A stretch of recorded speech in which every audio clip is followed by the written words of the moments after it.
I'm very happy to welcome our next guest to the stage for the very first time to the March for Life rally, Pam Tebow. And while I'll let Mrs. Tebow tell her own story, it's very clear that as a missionary, as a wife, as a leader, and as a mother of 5, she has shown what it means to love and to save lives. Welcome, Pam. Thanks, Stevie. Thank you. Love saves lives. Love saved the life of our son. In 1987, my husband was in a remote village in the Philippines. As he tells it, he suddenly became very aware of all the babies that were being aborted in America. Bob had been very involved in helping to save those babies before we left for the mission field. And so it was in the context of weeping over those aborted babies that he got down on his knees in that remote place far from home, and he prayed, Lord, if you give us a son, we'll name him Timothy, which means honoring God. Well, our 4 little children got all excited about praying along with their dad, and God answered our prayers. From the beginning, it was a difficult pregnancy, profuse bleeding and cramping. We kept thinking that we lost Timmy so many times. The best doctor in town did some tests.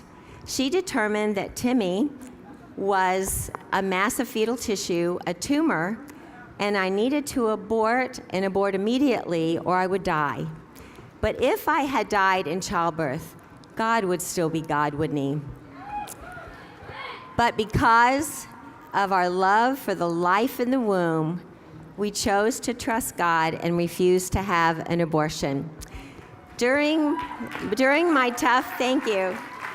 You know, this is all a God story, so he gets all the credit. During this difficult, tough pregnancy, I had no medical care, but I clung to our loving God. And suddenly the bleeding stopped.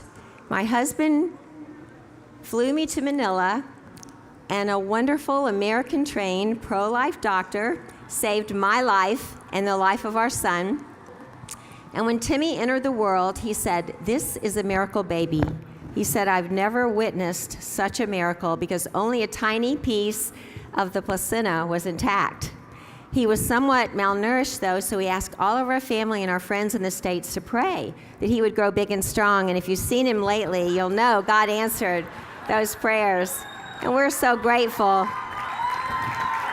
We're so grateful for our favorite God story. And God really does save lives.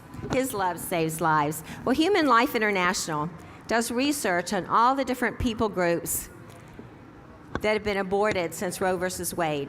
They estimate that at least 12 Heisman Trophy winners have been aborted during those years.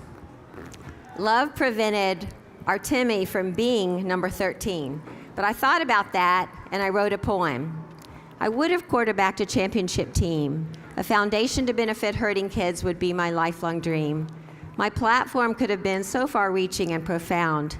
Yet despite all my potential, I never made a sound. Misled by godless voices, only my mother cried. So although I was never born, in reality I died. When I was abruptly torn away from my mother's womb and tossed, along with others, in a garbage can, our tomb. I'm so glad that poem isn't about my son, but I don't want it to be about anybody else's son or anybody else's daughter. So a few weeks after Timmy graduated from the University of Florida, we agreed to do a Super Bowl commercial with Focus on the Family. It was a funny and simple 30-second commercial. But thanks to our noisy opponents and the ever-present media, the message got out. And Barna did a survey following that simple little commercial, and they found that over 5.5 million people said they had cause to rethink their stand on abortion because of that simple commercial. That's a God story too, a God story that we loved. But you know, all of those numbers stand for people. We've had a chance, Timmy and I both have held babies that have been saved because of that commercial. One special story was a mother, a teacher, who watched that commercial for 25 times. On the 25th time, She chose life. She had a little girl, and she named her Avita, which means life. Love really does save lives.